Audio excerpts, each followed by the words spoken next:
नमस्कार, मी सुनीता. अनोखी चवमध्ये तुम्हा सर्वांचं खूप खूप स्वागत. नवरात्री स्पेशल आपली रेसिपी चालू आहे. तर आजची जी रेसिपी आहे ती आहे कचोरी. तर उपवासाची कचोरी कशी बनवायची त्याचा व्हिडिओ तर स्टार्ट करण्या अगोदर मी उपवासाच्या भरपूर साऱ्या रेसिपी अपलोड केलेल्या आहे. तर सर्वांचे लिंक मी खाली डिस्क्रिप्शन बॉक्समध्ये देते. तर ते व्हिडिओसुद्धा तुम्ही माझे नक्की बघा आणि छोटी छोटी कमेंट करून त्याच्यासोबत लाईकसुद्धा करा. मग वेळ न घालवता आपण उपवासाची कचोरी कशी बनवायची त्याची रेसिपी स्टार्ट करूया.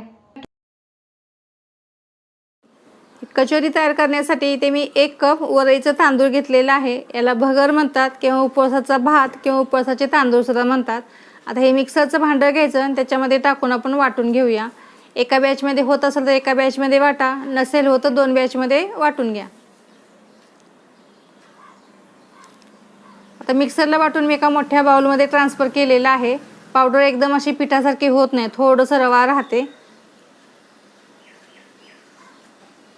आता याच्यामध्ये साहित्य आपल्याला काय काय टाकायचं ते बघूया. इथे मध्यम आकाराचे 2 बटाटे मी बॉईल करून घेतलेले आहेत. आपल्याला किसून याच्यामध्ये ॲड करायचे आहेत.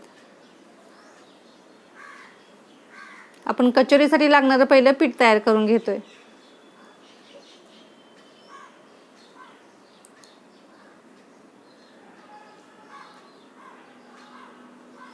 मी 1 कपासाठी 2 बटाटे घेतलेले आहेत. तेही मध्यम आकाराचे आहेत.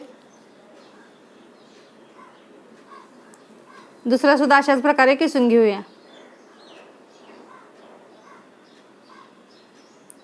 आपले दोन्ही बटाटे आता किसून झालेले आहेत. आता बाकीचं साहित्य आपल्याला याच्यामध्ये काय काय टाकायचं ते बघूया.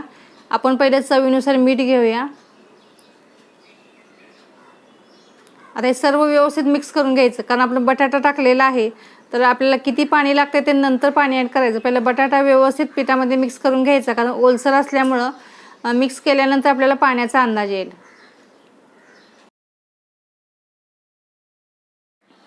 आता थोडं थोडं पाणी घेऊन आपल्याला पिठाचा गोळा तयार करून घ्यायचा आहे. जास्त पाणी घालायचं नाही, थोडंसं टाकून बघायचं. जेवढं लागेल ते मळून बघायचं. परत लागलं की वरून थोडंसं पाणी घ्यायचं. असं करून पिठाचा गोळा तयार करून घ्यायचा. एकसाथ पाणी टाकलं का पीठ पातळ झालं की मग सगळी मेहनत तुमची वाया जाईल आणि पिठाचा गोळा व्यवस्थित तयार होणार नाही. पीठसुद्धा मळून झालेलं आहे बघा. अजिबात चिकट नसतं हे पीठ. जसं ज्वारीच्या भाकरीचं पीठ कसं असतं तशा पद्धतीचं हे पीठ असतं.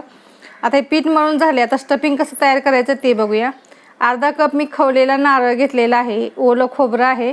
आपल्याला मिक्सरला टाकून वाटून घ्यायचं आहे. तिखटसाठी आपण साहित्य काय काय घेतलं ते बघूया. इथे अर्धा चमचे जिरे घेतलेत आणि 4 हिरव्या मिरच्या घेतलेल्या आहेत. आपण तोडून टाकूया. तिखटचं प्रमाण तुम्ही कमी जास्त करू शकता. अगर मिरची वाटलेली असेल तुमच्याकडे मिरचीची पेस्ट ती वापरली तरी चालेल. आणि अर्धा इंचाचा आल्याचा तुकडा घेतलेला आहे आणि थोडीशी बारीक चिरलेली कोथिंबीर घेतलेली आहे. यातले उपवासाला जे काय तुम्ही खात नसाल ते स्किप केलं तरी चालेल. आणि चवीनुसार मीठ घ्यायचं आहे आणि पाणी न घालता मिक्सरला वाटून घ्यायचं आहे.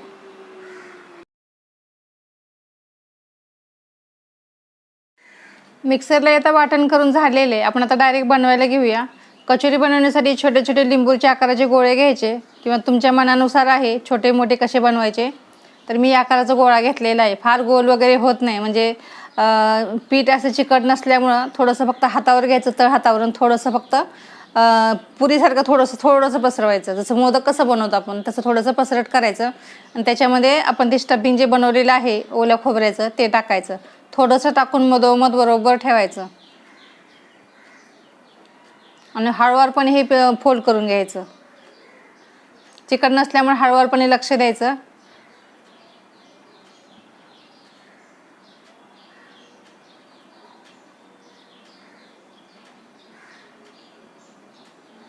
कारण व्यवस्थित बंद नाही केलं तर स्टफिंग बाहेर येईल, म्हणून व्यवस्थित बंद करून घ्यायचं आणि नंतर मग गोल लाडूसारखं तयार करून घ्यायचं.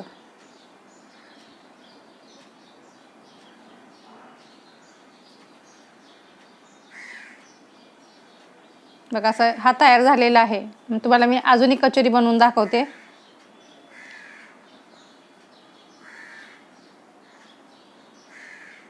इथं थोडं नाजूक आहे ती कचोरी बनवणं. थोडंसं हळूवारपणे करायचं.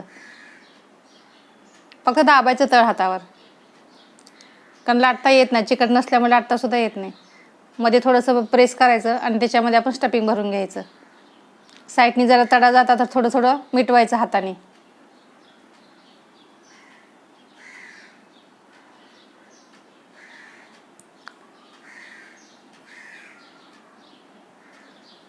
आता व्यवस्थित मधल्या भागात व्यवस्थित दाबून घ्यायचं आणि वरतून फोल्ड करून घ्यायचं.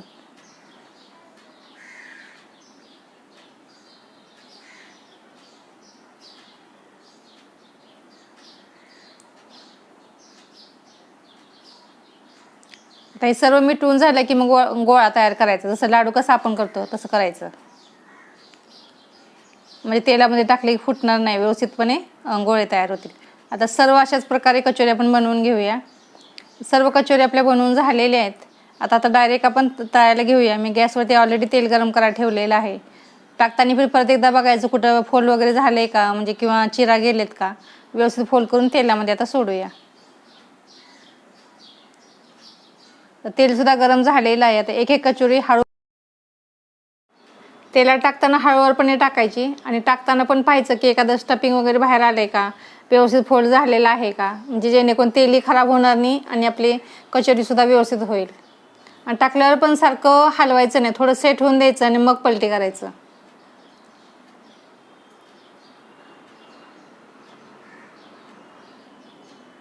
पूर्णपणे गोल्डन ब्राऊन कलर पण आपल्याला हे फ्राय करून घ्यायचे, तरच खायला छान लागेल. एकदम कुरकुरीत आणि छान लागतात.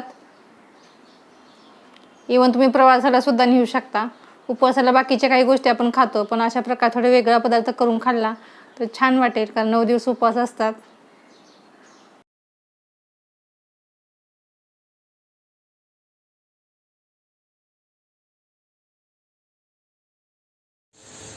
हळूहळू आपल्या कचोरींचा कलरसुद्धा चेंज व्हायला लागलेला आहे.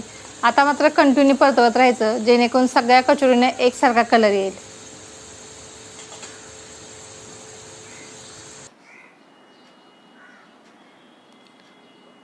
कलरसुद्धा आता चेंज झालेला आहे. आपण आता काढून घेऊया. एखाद्या टिश्यू पेपरवरती काढा किंवा एखाद्या चाळणीत काढा. मी तर टिश्यू पेपरवरती काढून घेणार आहे. आणि जास्त करून कचोरीनं तेल जास्त राहत नाही. तुम्ही पाहू शकता आपली कचोरी मस्त अशी लाडूसारखी वाटते ना.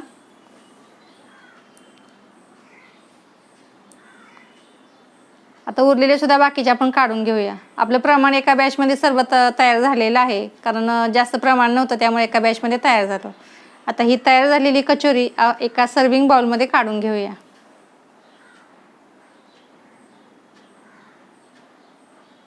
मी ते उपवासाची खोबऱ्याची चटणी केलेली, त्याच्यासोबत मी सर्व केलेली आहे.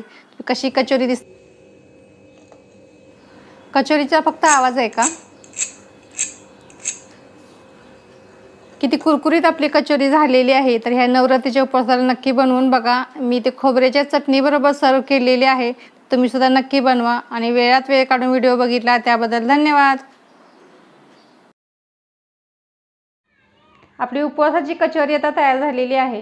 ही आजची रेसिपी तुम्हाला कशी वाटली, आवडली असेल तर नेहमीप्रमाणे लाईक करा आणि मित्रमैत्रिणीमध्ये हा व्हिडिओ शेअर करा. आणि जर माझ्या चॅनलला तुम्ही नवीन असाल आणि सबस्क्राईब केलं नसेल तर सबस्क्राईब करा आणि बेल आयकॉनवरती क्लिक करायला विसरू नका. आपण असंच पुन्हा भेटू अशीच एखादी उपवासाची नवीन रेसिपी घेऊन. तोपर्यंत गुड बाय.